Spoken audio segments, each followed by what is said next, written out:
संपूर्ण कर्जमाफीच्या मागणीसाठी रोहित पवारांनी 3 दिवसांपासून उपोषण सुरू केलंय। या उपोषणस्थळी जरांगे पाटलांनी भेट देत त्यांना पाठिंबा जाहीर केलाय।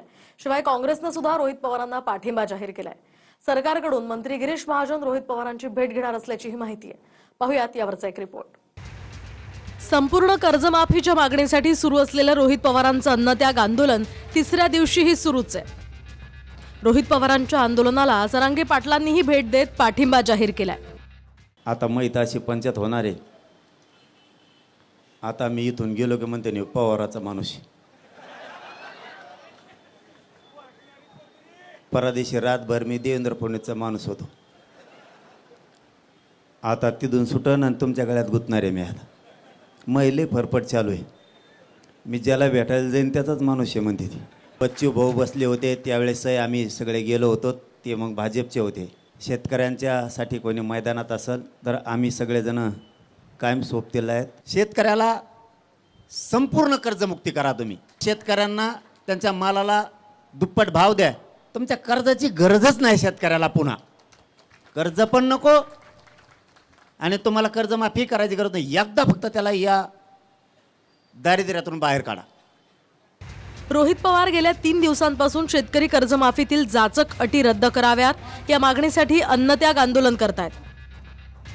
डॉक्टरांनी आज रोहित पवारांच्या प्रकृतीची तपासणी केली। दरम्यान रोहित पवारांना सलाईन लावायच्या हालचालीही डॉक्टरांकडून सुरू होत्या। ऑक्सिजन, पल्स रेट यासह मीटर आणि मॉनिटर सुद्धा लावले जाणार होते।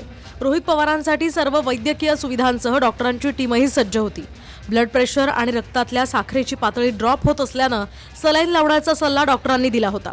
मात्र रोहित पवारांनी सलाईन लावण्यास नकार दिला। रोहित पवारांच्या आंदोलनाला शरद पवारांच्या राष्ट्रवादीच्या खासदारांनीही भेट दिली आहे। रोहित पवारांचं संपूर्ण कुटुंबही आंदोलनस्थळी दिसून आलं। रोहित पवारांच्या पत्नी आणि मुलं यावेळी भावूक झालेली पाहायला मिळाली। राज्य सरकारनं कर्जमाफी संदर्भात 2 अटी ठेवल्यात। पहिली अट आहे 2 लाखांच्या वर ज्या शेतकऱ्यांचं कर्ज आहे त्यांना एकरकमी 2 लाखांच्या वरची रक्कम बँकेत भरावी लागेल। त्यानंतर 2 लाखांच्या कर्जमाफीचा त्यांना लाभ मिळेल। आणि दुसरी अट आहे 2019च्या कर्जमाफीचा ज्यांना लाभ मिळालाय अशा शेतकऱ्यांची 50,000ंचीच कर्जमाफी होईल। या अटी रद्द करून सरसकट कर्जमाफी करावी अशी मागणी रोहित पवारांनी केली आहे। 2016 मध्ये 2014 ते 19 जी सरकार फडणवीसांची होती त्यावेळेसही 2016 मध्ये फडणवीसांनी या पद्धतीची कर्जमाफी घोषणा केलेली होती। ती सरकार गेली तरी त्यांचं कर्जमाफी संपलेली नाही आणि शेतकऱ्यांच्या खिशातले पैसे काढले जातात आणि बँकेचं कर्ज माफ होताना पाहिलेलं नाही।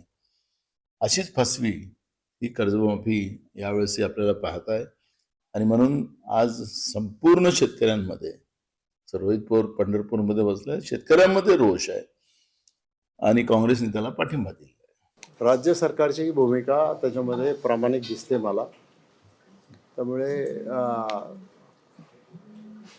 अडचण आहे हे खरं आहे, पण सरकारच्या वतीने प्रतिनिधी त्यांच्याशी चर्चा करतायत।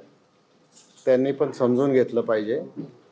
चर्चा करूनच मार्ग निघतो कुठल्याही गोष्टीमध्ये आणि ती चर्चा करून मार्ग निघेल। सरकारचे प्रतिनिधी त्यांच्याशी चर्चा करतील आणि निश्चित प्रकारे काही मार्ग काढतील। शेतकऱ्यांना अडचणीत मदत झालीच पाहिजे ही आमची सगळ्यांची भूमिका आहे। कर्जमाफी झाली पाहिजे ही पण भूमिका आहे। स्वर्गीय अजितदादांची सुद्धा हीच भूमिका होती। आज सुनेत्रा वहिनींची सुद्धा हीच भूमिका आहे किंवा सरकार म्हणून आमची सगळ्यांची हीच भूमिका आहे। विधानसभेचे आम्ही सदस्य म्हणून आमची सगळ्यांची हीच भूमिका आहे। तर चर्चेतून मार्ग निघेल त्याच्यावर। दरम्यान रोहित पवारांच्या उपोषणस्थळी मंत्री गिरीश महाजन जाणार आहेत। त्यामुळे गिरीश महाजनांच्या मध्यस्थीला यश येणार का हे पाहावं लागणार आहे। Bureau report TV9 Marathi.